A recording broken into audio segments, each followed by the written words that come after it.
کہ زمین کو رہنے کے قابل بنایا ہے۔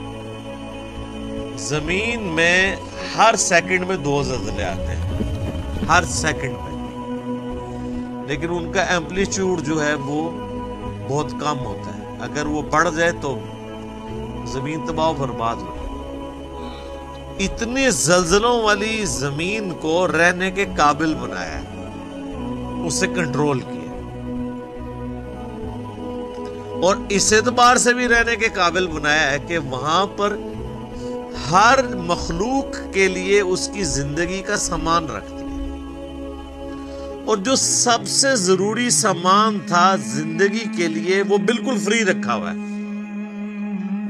کون سی چیز؟ آکسیجن۔ پانی تو پھر بھی بندہ کچھ گھنٹے کچھ دن بھی نکال سکتا ہے، آکسیجن 1.5-2 منٹ سے زیادہ کوئی نہیں نکال سکتا، بالکل فری رکھے۔ اور اس آکسیجن کی جو مقدار ہے اسے کنٹرول کیا ہوا ہے فضا کے اندر۔ ہائیڈروجن سے یا نائٹروجن سے وہ بڑھ جائے تب بھی ہماری ایگزسٹنس نہیں ہے، کم ہو جائے تب بھی ایگزسٹنس نہیں ہے۔ اور یہ تو صرف ایک فائن ٹیوننگ ہے، اس طرح کی ملینز آف فائن ٹیوننگز روئے ارض پہ ہیں۔ اسی لیے سائنٹسٹ کہتے ہیں کہ یہ میریکل پلانٹ بنایا گیا ہے اس قابل کہ یہاں پہ زندگی رہے، تو کسی کے بنانے سے بنا ہے۔ اگر وہ کہتا ہے خود بخود بن گیا ہے تو پھر اس کو کوئی کاپی کر کے بنا کے بتا دے۔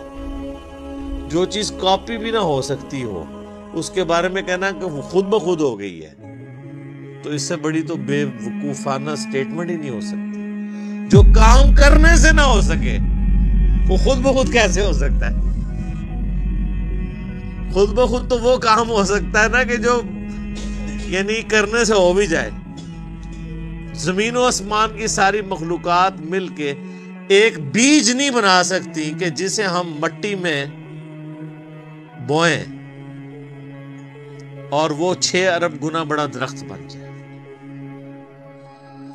لوگ تو کہتے ہیں جی مٹی کی تو کوئی قیمت ہی نہیں ہے، میں کہتا ہوں سونے کی کوئی قیمت ہے۔ سونے میں بیج ڈالا جائے تو وہ درخت نہیں بن سکتا۔ اگر مٹی دنیا پہ نہ ہو تو سونے کو چاٹنا کسی نے، اور سونا نہ ہو تو پھر بھی دنیا چلتی رہے گی۔ یہ مٹی جو اللہ نے رکھی ہے دیکھنے کو حقیر چیز ہے، لیکن اس میں ہم بیج بوتے ہیں، اور سر وہ بیج جب نکلتا ہے اور درخت بنتا ہے، اس درخت کا سائز، اس کے پھولوں کے لگنے کی ٹائمنگ، اس کا پھل میں کنورٹ ہونا، پھلوں کے پکنے کی ٹائمنگ، پتوں کی شیپس، ان کے سائز، پھر ایک ایک پتے تک پانی کا پہنچنا زمین سے، یہ تو انسان پریشان ہو جاتا ہے۔ ایک درخت تو بہت بڑی بات ہے، ایک بیج نہیں کوئی بنا سکتا، اور کوئی یہ کہے کہ خود بخود بن گیا، تو اس سے بڑی بے وقوفی کسی کی کیا ہو سکتی ہے؟ دنیا کا کوئی بیوقوف انسان بھی ایک بال پوائنٹ کے لیے ماننے کے لیے تیار نہیں خود بخود بن جائے، کیونکہ یہ ایک مینیجیبل چیز ہے، الٹپ نہیں ہے، ایٹ رینڈم نہیں ہے۔ تو زمین کو اس نے تمہارے لیے بچھونا بنایا ہے، وَالسَّمَاءَ بِنَاءً، اور آسمان کو چھت بنایا ہے۔ اب یہ متشابہات میں سے ہے، یعنی آسمان کے بارے میں جو اب ہمیں اس ماڈرن سائنس کی وجہ سے ٹروتھ ریویل ہو رہے ہیں وہ تو بڑے حیران کن ہے۔ یعنی آسمان کی جو لیئرز ہیں، آسمان تک پہنچنے کے لیے جو اللہ تعالیٰ نے لیئرز رکھی ہوئی ہیں، ان کے لیے بھی آسمان کا لفظ استعمال ہو سکتا ہے۔ اسٹریٹوسفیئر ہے، پھر ٹروپوسفیئر ہے، پھر اوزون کی لیئر ہے، یعنی سورج سے ملینز آف ایمپلیٹیوڈ کی مختلف ریز دنیا میں آتی ہیں۔ لیکن زمین کی جو ہمارے رہنے کی سطح ہے اس تک اس میں سے چاند ایک پہنچتی ہے 99.99% یہ آسمان کی جو لیئرز ہیں اس کی وجہ سے ریپیل ہو جاتی ہے، کچھ ارتھ میگنیٹک فیلڈ کی وجہ سے ریپیل ہو جاتی ہے، ورنہ وہ ہارمفل ریز نیچے آ جائیں تو بیماریاں ہیں۔ یہ جو کہتے ہیں اوزون لیئر کے اوپر ایک شگاف ہے، اس کی وجہ سے سکین کینسر کا خدشہ ہے ان علاقوں میں جہاں پہ وہ ڈائریکٹ ریز آتی ہے۔ تو یہ آسمان کو ایک بڑی مضبوط چھت بنایا ہے اللہ تعالیٰ نے۔ آسمان حفاظت کا ذریعہ ہے، یہ اللہ کی قدرتیں ہیں جی، اس پہ کتنی دیر بولا جائے، میرے اس پہ کئی ایک لیکچرز ہیں، وہ آپ دیکھ لیں ورنہ تو ٹاپک بدل جائے گا۔ وَأَنزَلَ مِنَ السَّمَاءِ مَاءً، اور آسمان سے اس نے پانی کو نازل کیا، فَأَخْرَجَ بِهِ مِنَ الثَّمَرَاتِ، پھر اس کے ذریعے پھل اگائے تمہارے لیے، رِزْقًا لَكُمْ، تمہارے رزق کے طور پہ۔ اچھا یہ ساری باتیں بنیادی ہیں، کوئی دنیا کا انسان نہیں ہے جو کہ یہ چیزیں میری آبزرویشن میں نہیں ہے۔ قرآن چونکہ پوری انسانیت کے لیے ہے، لہٰذا اس میں بالکل ڈیٹم لیول کی بنیادی باتیں ڈسکس ہوں گی جو ہر بندے کے ایکسپیرینس میں، نالج میں ہوں۔ یہ جتنی باتیں آ رہی ہیں کہ تمہیں اللہ نے پیدا کیا، تم سے اگلوں کو پیدا کیا، سب کے ایکسپیرینس میں ہے۔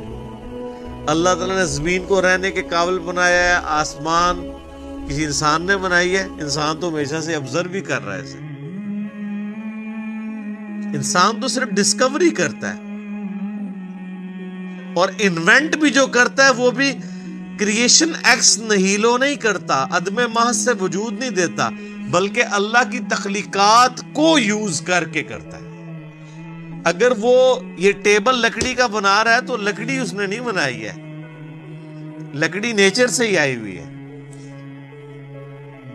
کریشن ایکس نہیلو نہیں ہے، لیکن اللہ تعالی بدیع السماوات والارض، زمین و آسمان کو بغیر نمونے کے، کوئی چیز نہیں تھی تو پیدا کی ہے۔ انسان جو خالق ہے وہ اللہ کی تخلیق میں سے خلق کرتا ہے، لیکن انسان بدیع نہیں ہے، البدیع نہیں اسے کہہ سکتے آپ، بغیر نمونے کے چیزوں کو پیدا کرنے والا۔ تو آسمان کے ذریعے پانی ہم دیکھتے ہیں، اس کے ذریعے زمین سے رزق نکالتا ہے تمہارے لیے۔ اس میں کیا قیامت مضمر ہے، رزق نکالنا بھی کافی نہیں تھا اگر اس رزق کی کمپیٹیبلٹی ہمارے ساتھ نہ ہوتی۔ آپ شیر کے سامنے تازہ ترکاری لا کے ڈال دیں، بہترین سے بہترین سبزی بھی، وہ دیکھنا بھی گوارا نہیں کرے گا، کیونکہ اس کی جبلت نہیں ہے، اس کے لیے وہ رزق نہیں ہے۔ اور بکری کے سامنے فریش قیمہ لا کے ڈال دیں آپ، اس کے لیے کوئی اٹریکشن نہیں۔ تو صرف رزق تمہارے لیے، رزق یعنی رزق بھی پیدا کیا اور اس رزق کو کمپیٹیبل بھی بنایا۔ اور یہ رزق میں تو میں صرف کھانا پینے ڈسکس کر رہا ہوں، ورنہ تو ہر نعمت ہی رزق ہے۔ سب سے اہم ترین رزق آکسیجن ہے جو ہم انہیل کرتے ہیں، جس کے بغیر ہم 1.5-2 منٹ سے زیادہ زندہ ہی نہیں رہ سکتے، وہ سب کے لیے فری رکھتی ہے اللہ نے، کوئی اس کے اوپر ٹیکس نہیں ہے، کوئی آپ کو خریدنا نہیں پڑے گا، یہ آپ کے لیے فری ہے۔ تو جس اللہ نے یہ ساری نعمتیں دی ہیں،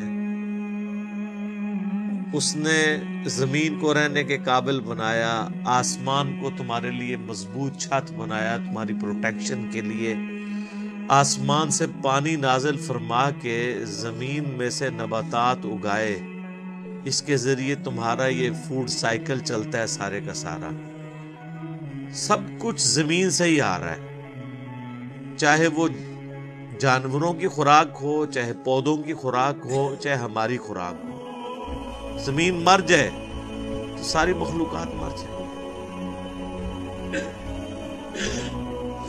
تو اللہ فرماتا ہے جس نے یہ سب کچھ کیا ہے فَلَا تَجْعَلُوا لِلَّهِ أَنْدَادًا وَأَنْتُمْ تَعْلَمُونَ، پھر اللہ کے ساتھ کوئی مد مقابل نہ ٹھہراؤ اور تم جانتے تو ہو، تم جانتے تو ہو کہ یہ کوالٹیز کسی اور کی ہے ہی نہیں ہے. یہ توحید تو تمہارے اندر موجود ہے کہ اللہ کے مد مقابل کوئی نہیں ٹھہرایا جا سکتا.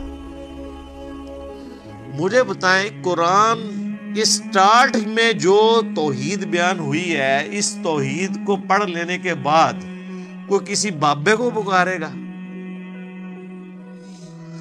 کسی مرے ہوئے شخص کو پکارے گا؟ کسی زندہ شخص سے وہ چیزیں ڈیمانڈ کرے گا جس کا وہ اہل ہی نہیں ہے؟ امپاسبل. کتنی بنیادی بات ہے. بس یہ ساری نعمتوں کے عوض میں تم سے ایک بات مانگ رہا ہوں، فَلَا تَجْعَلُوا لِلَّهِ أَنْدَادًا، پس مت بناؤ اللہ کے ساتھ کسی اور کو مد مقابل ند کے طور پہ. وَأَنْتُمْ تَعْلَمُونَ، اور تم جانتے تو ہو کہ کوئی ہے ہی نہیں ایسا کہ جسے بنایا جائے مد مقابل. کون ہو سکتا ہے؟